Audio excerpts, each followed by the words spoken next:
All this week, we're bringing you a special series called Checking In.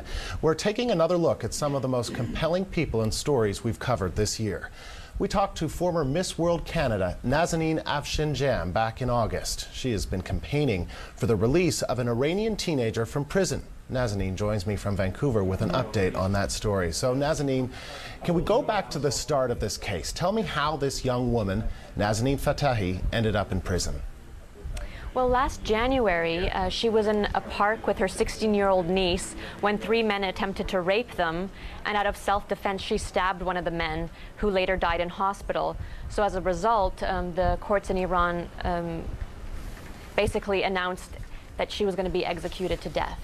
So Nazanin was sentenced to death, but a retrial was ordered back in August. What happened there? The retrial, they were supposed to announce a verdict, but they didn't. They've pushed that to January 10th, and that's where we are at now. Any idea how Nazanin is doing? Yes, we have constant updates from her. Sometimes she's doing well and other times not. Recently she had 2 heart attacks in prison because of all the pressure.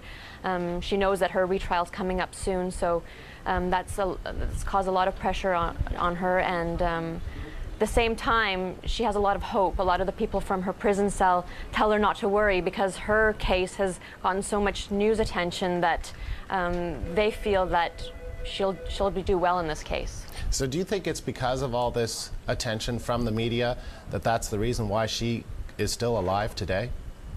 It's in part the media attention as well as the support from the United Nations, European Parliament, 225,000 signatures that we've collected on a petition, and lots of support from different women's rights groups and human rights groups worldwide. You've been working on this for months nonstop. It must be getting kind of frustrating to see how long this is taking, and given, as you mentioned, the pressure, the stress, 2 heart attacks for a teenage girl, she just must be in tough shape. Yes, I mean, I've been working on this for 10 months, but she's been in prison for almost 2 years. So you can imagine all the pressure that she's facing in prison. And we're just going to keep on fighting until she's released or we get a verdict. Remind us how you got involved in all of this and why it's so important to you. A gentleman in Paris actually read the story in an Iranian newspaper, and he told me the story. He found me on Google because we share the same name. And from then on, I've been fighting because obviously this is a human rights violation. I'm an Iranian woman, I'm Canadian, and I have the freedom to speak. So in some way, I'm acting as a voice to the voiceless. You know, this case, as you mentioned, has been so public. Do you think that this case could help change things in Iran so that something like this won't happen to another Iranian teenage girl in the future?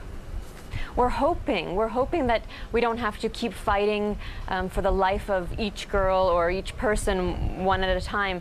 Definitely because of all the exposure, and there's 6 other minors up for execution as we speak.